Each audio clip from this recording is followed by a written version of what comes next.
The bridge at dawn. The small riverside town of Elmsworth was known for its quiet charm. Its cobblestone streets and willow-lined riverbanks looked almost unchanged through the years. And at the heart of the town stood an old wooden bridge, weathered by time but still strong, a place where countless stories had begun and ended. Isabella Hayes often found herself walking across that bridge in the early mornings. She was a teacher at the local school, gentle and patient, though she carried a quiet sadness that no one could quite name. She loved the dawn, the way the sun painted the river in shades of gold. To her, it was a moment of hope, a reminder that life always started over, no matter what had been lost. One morning in late spring, she noticed someone sitting on the railing of the bridge, sketching in a worn leather notebook. He was tall, with dark hair falling carelessly across his forehead, his expression caught somewhere between concentration and serenity. Their eyes met for a brief moment. He smiled, an easy, unguarded smile, and went back to sketching. The next morning, he was there again. And the morning after that. His name was Daniel Carter, an architect from the city who had come back to Elmsworth after many years away. "I grew up here," he explained one morning when Isabella finally gathered the courage to speak. "But I left too soon. I wanted to build towers, chase opportunities. And now, I just want to breathe again." Their conversations grew slowly, like roots beneath the soil. Isabella told him about her students, their small triumphs, their unshakable curiosity. Daniel shared sketches of bridges, houses, and quiet streets he dreamed of restoring. One morning, he showed her a sketch of the very bridge they stood upon. Only in his drawing, it was surrounded by lanterns and flowers, glowing with life. "It's beautiful," Isabella whispered. "It could be," Daniel said, looking at her, "not the paper." Summer settled in, and their mornings became a ritual. They laughed more easily, their silences grew more comfortable, and the town began to notice. Rumors spread quietly about the teacher and the architect, always seen together at dawn. But love is rarely without shadow. Daniel received an offer from a prestigious firm in New York, a chance to lead a project that could define his career. It was everything he had once dreamed of. Yet the thought of leaving Elmsworth, of leaving Isabella, tightened his chest with a pain he hadn't expected. When he told her, Isabella's smile faltered. She had lost before, though she never spoke of it openly. Years ago, she had been engaged, only to lose her fiancé in an accident. Since then, she had lived carefully, quietly, afraid to hope for too much. "I don't want to be the reason you give up your dreams," she said softly, even as her heart ached. "And I don't want to be the reason you stop believing in them again," he replied. The days that followed were heavy with unspoken words. The bridge that once felt alive with their presence now felt like a place of parting. On his last morning in town, Daniel waited for her at dawn. The air was cool, the river still. Isabella came, her steps slow, her eyes glistening with unshed tears. "I should go," he said quietly. "Yes," she whispered. He reached for her hand, holding it tightly. For a moment, the world was silent but for the river's gentle murmur. Then, with a trembling breath, Daniel leaned in and kissed her, a kiss filled with everything they couldn't say. When they parted, Isabella looked at him with tears in her eyes. "Go chase your dreams," she said, her voice breaking. "But don't forget this bridge." And so he left. Months passed. Autumn turned the leaves golden, winter blanketed the town in white, and Isabella continued her walks across the bridge. She taught her students, she laughed, she lived, but a part of her waited. One cold morning in early spring, nearly a year later, she crossed the bridge again. And there he was, standing at the railing, sketchbook in hand, just as he had been the first time. Her breath caught. "Daniel?" He smiled, that same easy, unguarded smile. "I tried," he said.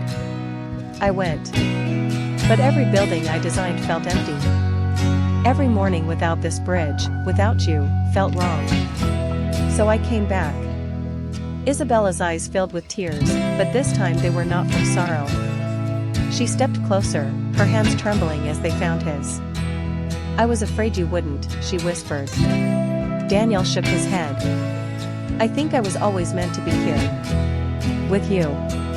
And as the sun rose over the river, painting the world in gold, they stood together on the bridge. No longer two people caught between choices, but two hearts choosing each other, at last.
Whispers beneath the maple tree.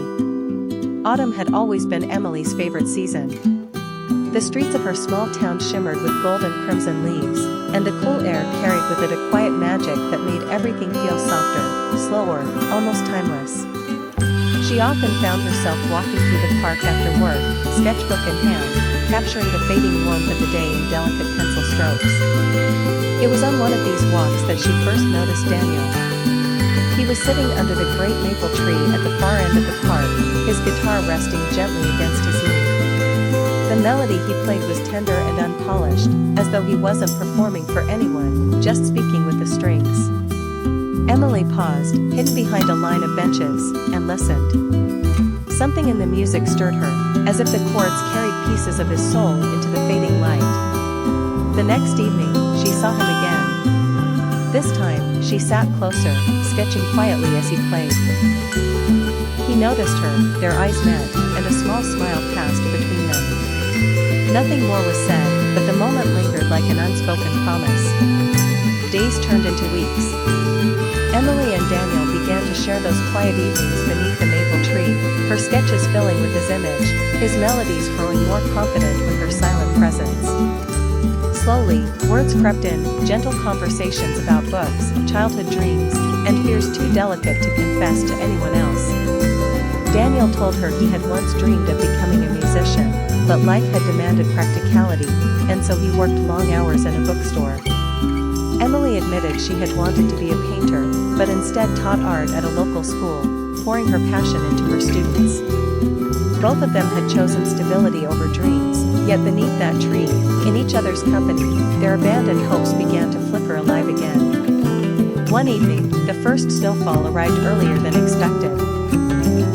Daniel brought a thermos of hot chocolate, and Emily laughed as flakes landed in her hair. He looked at her then, as though he was seeing something fragile and eternal all at once. His fingers brushed against hers when he handed her the cup, and she felt a warmth that had nothing to do with the drink. "Emily," he said softly, almost afraid of the weight of her name, "I think I've been waiting for you without knowing it." Her heart trembled, yet she answered with the truth that had been building inside her all along. "And I think I've been sketching shadows of you before I ever knew your face." The maple tree, now bare and dusted with snow, bore witness to their first kiss, a kiss that carried the quiet certainty of two souls finding home. As seasons turned, their love grew not through grand gestures but through the small, steadfast moments, her laughter as he played clumsy notes, his pride as she exhibited her paintings, the comfort of shared silence on cold nights. Beneath the same maple tree, year after year, they returned, their love deepening with each season's change. And though life was never without its storms, Emily and Daniel learned that love was not about avoiding the rain, but about standing together beneath the same sky, hand in hand, hearts unshaken. The tree, once a silent stranger, became their witness, their secret guardian, and their forever place.